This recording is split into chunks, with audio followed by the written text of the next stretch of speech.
The Game of Life and How to Play It by Florence Scovel Shinn. The Law of Karma and the Law of Forgiveness. Man receives only that which he gives. The game of life is a game of boomerangs. Man's thoughts, deeds, and words return to him sooner or later with astounding accuracy. This is the law of karma, which is Sanskrit for comeback. Whatsoever a man soweth, that shall he also reap. For example, a friend told me this story of herself, illustrating the law. She said, "I make all my karma on my aunt.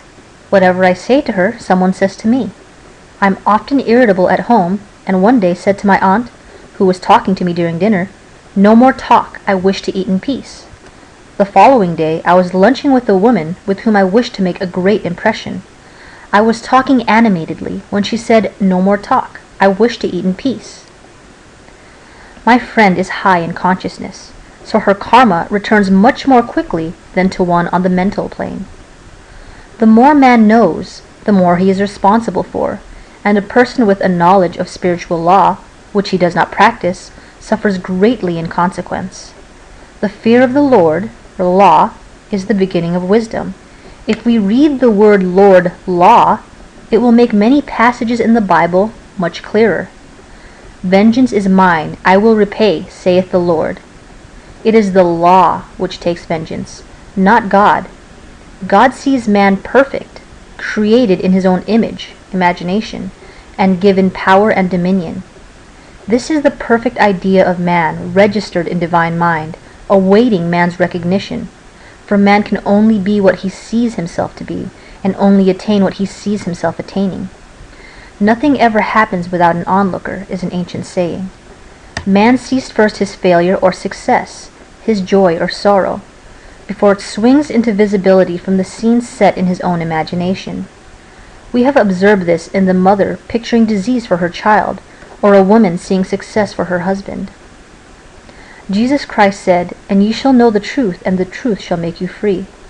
So, we see freedom from all unhappy conditions comes through knowledge, a knowledge of spiritual law. Obedience precedes authority, and the law obeys man when he obeys the law. The law of electricity must be obeyed before it becomes man's servant. When handled ignorantly, it becomes man's deadly foe.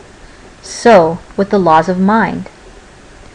For example, a woman with a strong personal will wished she owned a house which belonged to an acquaintance, and she often made mental pictures of herself living in the house.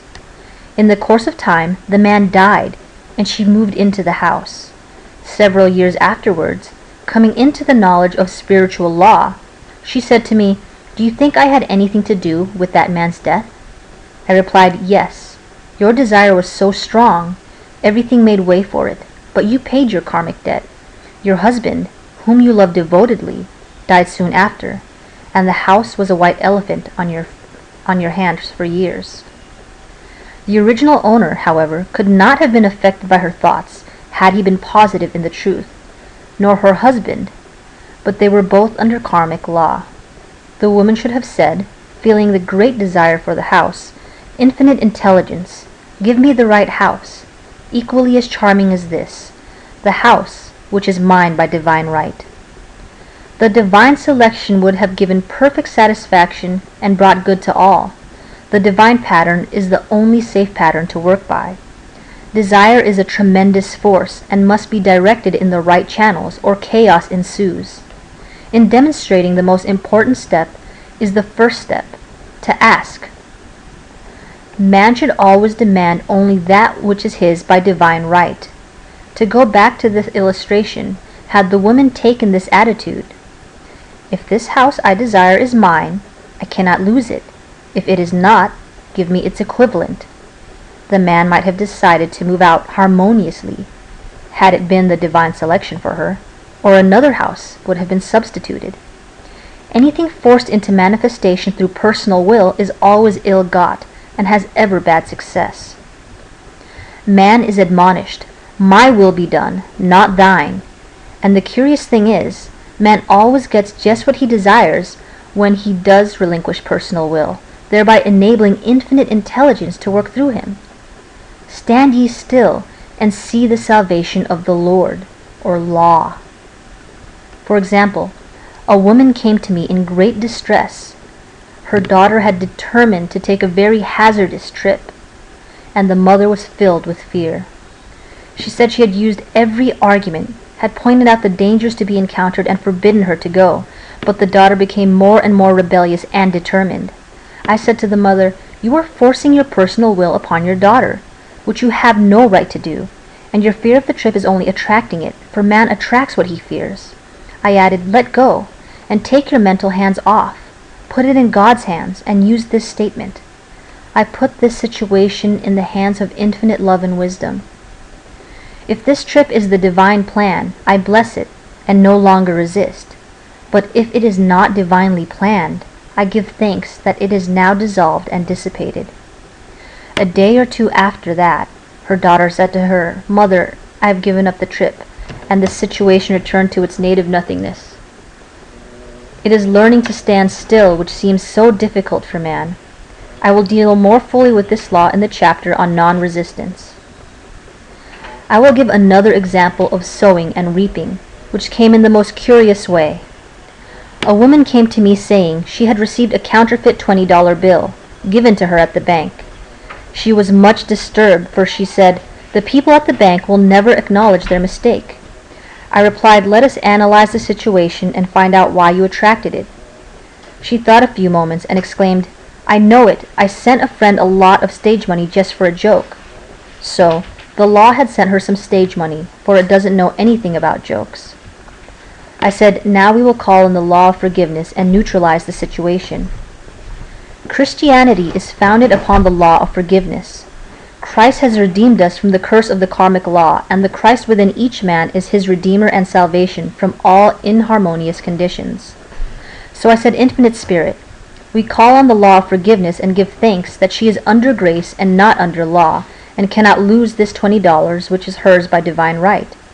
Now," I said, "go back to the bank and tell them fearlessly that it was given you by their mistake." She obeyed, and to her surprise, they apologized and gave her another bill, treating her most courteously. So knowledge of the law gives man power to rub out his mistakes. Man cannot force the external to be what he is not.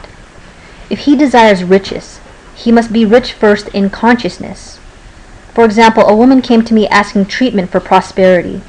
She did not take much interest in her household affairs, and her home was in great disorder. I said to her, "If you wish to be rich, you must be orderly. All men with great wealth are orderly, and order is heaven's first law." I added, "You will never become rich with a burnt match in the pincushion." She had a good sense of humor and commenced immediately, putting her house in order. She rearranged furniture, straightened out bureau drawers, cleaned rugs, and soon made a big financial demonstration, a gift from a relative. The woman herself became made over, and keeps herself keyed up financially by being ever watchful of the external and expecting prosperity, knowing God is her supply. Many people are in ignorance of the fact that gifts and things are investments, and that hoarding and saving invariably leads to loss. There is that scattereth and yet increaseth, and there is that withholdeth more than they meet, but it tendeth to poverty. For example, I knew a man who wanted to buy a fur-lined overcoat. He and his wife went to various shops, but there was none he wanted. He said they were all too cheap-looking. At last he was shown one. The salesman said was valued at $1,000, but which the manager would sell him for $500, as it was late in the season. His financial possessions amounted to about $700. The reasoning mind would have said you can't afford to spend nearly all you have on a coat, but he was very intuitive and never reasoned. He turned to his wife and said, "If I get this coat, I'll make a ton of money." So his wife consented, weakly. After a month later, he received a $10,000 commission. The coat made him feel so rich, it linked him with success and prosperity. Without the coat, he would not have received the commission. It was an investment paying large dividends. If man ignores these leadings to spend or to give, the same amount of money will go in an uninteresting or unhappy way. For example, a woman told me on Thanksgiving Day she informed her family that they could not afford a Thanksgiving dinner. She had the money, but decided to save it. A few days later, someone entered her room and took from the bureau drawer the exact amount the dinner would have cost. The law always stands back of the man who spends fearlessly with wisdom. For example, one of my students was shopping with her little nephew. The child clamored for a toy, which she told him she could not afford to buy. She realized suddenly that she was seeking lack and not recognizing God as her supply. So, she bought the toy, and on her way home, picked up, in the street, the exact amount of money she had paid for it. Man's supply is inexhaustible and unfailing when fully trusted, but faith or trust must precede the demonstration. According to your faith be it unto you. Faith is the substance of things hoped for, the evidence of things not seen. For faith holds the vision steady, and the adverse pictures are dissolved and dissipated, and in due season we shall reap, if we faint not. Jesus Christ brought the good news, the gospel, that there was a higher law than the law of karma, and that the law transcends the law of karma. It is the law of grace or forgiveness. It is the law which frees man from the law of cause and effect, the law of consequence, under grace and not under law. We are told that on this plane, man reaps where he has not sown. The gifts of God are simply poured out upon him. All that the kingdom affords is his. This continued state of bliss awaits the man who has overcome the race or world thought.